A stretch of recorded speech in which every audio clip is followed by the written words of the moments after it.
વિસાવદર સ્થાનિક લોકોની સમસ્યાઓને સાંભળવા ચાલુ વરસાદે રોડ પર ઉતરી આવ્યા ધારાસભ્ય ગોપાલભાઈ ઇટાલિયા આજે વિસાવદર શિવમનગર સોસાયટી તેમજ અન્ય સોસાયટીના લોકોના મૂંઝવતા પાણીના પ્રશ્નો, રોડના પ્રશ્નો, ભૂગર્ભ ગટર કુંડીઓના પ્રશ્નો વગેરે પ્રશ્નો સાંભળવા ખુદ ધારાસભ્ય ગોપાલભાઈ ઇટાલિયા નગરપાલિકા પહોંચ્યા હતા। શિવમનગર સોસાયટીના ભાઈઓ તથા બહેનો બહોળી સંખ્યામાં નગરપાલિકા સેવા સદન પહોંચ્યા હતા। ત્યાં કોઈ કર્મચારી જવાબદાર અધિકારીઓ ના મળતા તેઓ પ્રમુખના ઘરે પગપાળા ચાલુ વરસાદે નીકળી પડ્યા। ધોધમાર વરસાદ વરસતા વચ્ચે ગોપાલભાઈ અને શિવમનગર સોસાયટીના ભાઈઓ બહેનો પ્રમુખના ઘરે પહોંચ્યા। રસ્તામાં જ પ્રમુખના મુલાકાત થતાં તેઓએ ધારાસભ્ય ગોપાલભાઈ ઇટાલિયા સાથે શિવમનગર સોસાયટીના લોકો સ્થળ ઉપર લાવ્યા અને તેમને મૂંઝવતા પ્રશ્નો રજૂ કર્યા। લોકો વચ્ચે પ્રમુખશ્રી જવાબદારી લીધી હતી કે તમારા પ્રશ્નોનું સમાધાન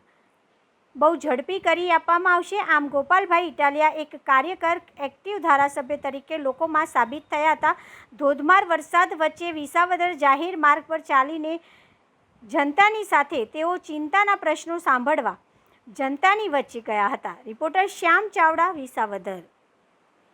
નગર સોસાયટી વિસાવદર અમારે રસ્તા નથી, રોડ નથી, લાઇટનો પ્રોબ્લેમ રહેશે, ગટરનો પ્રોબ્લેમ રહેશે, કચરાવાળો નથી આવતો કોઈ, પછી દરેક વસ્તુના પ્રોબ્લેમ છે। અમે કેટલી વાર રજૂઆત કરી તો અમારી રજૂઆત કોઈ સાંભળવા તૈયાર નથી। અહીંયા અમે આ 8 વર્ષથી તો ત્યાં હાલવાને રસ્તા નથી। તમે એકવાર આવીને જોઈ જાઓ તો તમને ખબર પડે કે ત્યાં કેવા રસ્તા છે। આ 4 દિવસે તો કચરાવાળો આવે છે। મત નાખવા આવે તો એ મત નાખીને અમને કે આ તમારા રસ્તા થઈ જાય છે। આવા નવા અમે 3 વાર રજૂઆત કરી તો અમને કોઈ રસ્તો નથી થયો, કોઈ જાતનો અમારો વસ્તુ નથી થઈ। બોલો। મારું નામ છે પૂનમબેન ધમેશભાઈ કાનાણી।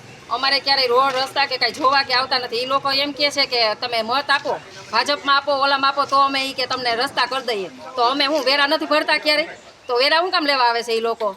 તો વેરા લેવા જ ના આવે ને એમ। પાણીનો અમારે ગટરું છે તો કેટલી વાર રજૂઆત કરી તો કોઈ દિવસ એને સામું જોવા ન થાય ક્યારેય। તો તમારે એ બધી રજૂઆત એને કરવી પડે ને કે તમે આવવું જ પડે ને અમારા શેરીમાં, નકર અમે બધું અત્યારે છે રોડનું તારીખ લઈને જાઉં અહીંથી। તો મારું નામ છે પૂનમબેન ધમેશભાઈ કાનાણી। અમારે ક્યારેય રોડ રસ્તા કે કાંઈ જોવા કે આવતા નથી। એ લોકો એમ કહે છે કે તમે મત આપો, ભાજપમાં આપો, ઓલામાં આપો તો અમે કે તમને રસ્તા કરી દઈએ। તો અમે હું વેરા નથી ભરતા ક્યારે, તો વેરા શું કામ લેવા આવે છે એ લોકો? તો વેરા લેવા જ ના આવે ને એમ। પાણીનો અમારે ગટરું છે તો કેટલી વાર રજૂઆત કરી તો કોઈ દિવસ એને સામું જોવા ન થાય ક્યારેય। તો તમારે એ બધી રજૂઆત એને કરવી પડે ને કે તમે આવવું જ પડે ને અમારા શેરીમાં, નકર અમે બધું અત્યારે છે રોડનું તારીખ લઈને જાઉં અહીંથી। તો વિસાવદર અમારે રસ્તા નથી, રોડ નથી, લાઇટનો પ્રોબ્લેમ રહેશે, ગટરનો પ્રોબ્લેમ રહેશે, કચરાવાળો નથી આવતો કોઈ, પછી દરેક વસ્તુના પ્રોબ્લેમ છે। અમે કેટલી વાર રજૂઆત કરી તો અમારી રજૂઆત કોઈ સાંભળવા તૈયાર નથી। અહીંયા અમે આ 8 વર્ષથી તો ત્યાં હાલવાને રસ્તા નથી। તમે એકવાર આવીને જોઈ જાઓ તો તમને ખબર પડે કે ત્યાં કેવા રસ્તા છે। આ 4 દિવસે તો કચરાવાળો આવે છે।